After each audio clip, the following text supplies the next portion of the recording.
स्त्री हिंसा का, बलात्कार का शिकार हो रही है। अगर आपके भीतर इसके प्रति उपेक्षा पूर्ण हो जाने का भाव है तो आप युवा नहीं है।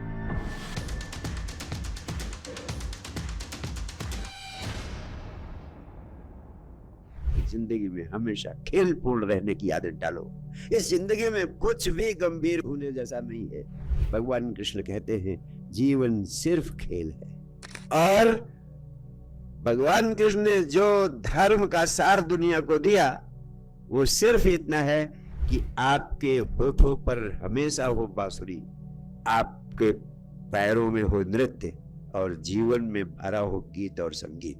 काम आप कुछ करते रहें, यहां तक कि महाभारत जैसा युद्ध भी आपकी जिंदगी में चल रहा है तो भी होठों पे बांसुरी, पैरों में नृत्य और जीवन में गीत संगीत भरा रहना चाहिए। कुछ भी हो रहा हो संसार में, कुछ भी घटित हो रहा हो जीवन में, भीतर के आनंद की तरंग टूटनी नहीं चाहिए। और ये एक ऐसी कला है, ऐसा विज्ञान है जो आप सीख सकते हैं। Let your life be a dance of joy, not a burden of work. तभी जिंदगी के काम भी और तीव्रता से होने लगेंगे। यहां तक कि महाभारत जैसे विराट युद्ध भी अगर आपकी जिंदगी में होगा तो खेल खेल में खत्म हो जाएगा। उसकी एक कला है और उस कला का नाम है साक्षी भाव में जीना।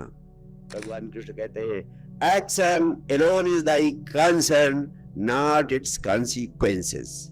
कर्म करना ही आपके हाथ में है। सारी ऊर्जा कर्म को करने में लगा दो और परिणाम की चिंता ना करो। तुम्हारा पूरा जीवन खेल बन जाएगा। और जब पूरा जीवन खेल बन जाएगा तो बड़े बड़े काम खेल खेल में तुम करने लगोगे, परीक्षाएं टॉप करने लगोगे और प्रतियोगिता परीक्षाओं में असाधारण सफलताएं हासिल करने लगोगे और मनचाही मंजिल को भी पाने लगोगे। Learn this great truth of life and your whole life will be changed। और अंतिम बात मैं कहना चाहता हूं, हर व्यक्ति को भीतर शांति चाहिए और समाज में क्रांति चाहिए। भीतर से शांति जरूरी है ताकि तुम अपने भीतर के आनंद को पैदा कर सको। तो भीतर से शांति होने की बातें मैंने की, बाहर क्रांति का भाव भी आपके भीतर होना चाहिए, क्योंकि यही युवा होने का अंतिम लक्षण है, द सेवेंथ सीक्रेट। कि भीतर तो शांति से भरे हो लेकिन बाहर समाज में जो भी गलत हो रहा है उसके खिलाफ खड़े होने की हिम्मत भी आपके भीतर होनी चाहिए, ताकि अगर वो हिम्मत आपके भीतर होगी तो समाज बदलेगा।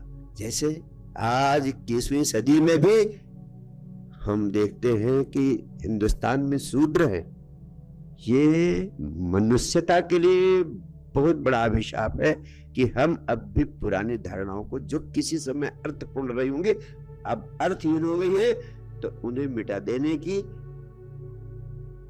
क्षमता, उनके खिलाफ विद्रोह करने का भाव भी अगर आपके भीतर नहीं है तो आप युवा नहीं है। आज स्त्री हिंसा का, बलात्कार का शिकार हो रही है।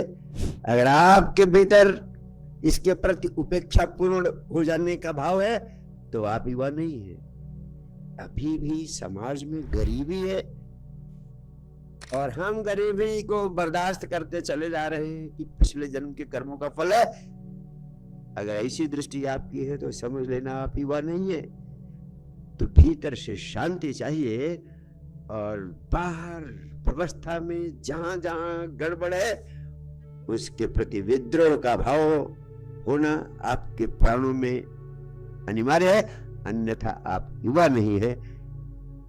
तो अंतिम सूत्र, भीतर से शांति, बाहर से क्रांति के लिए भी आपको तैयार रहना चाहिए।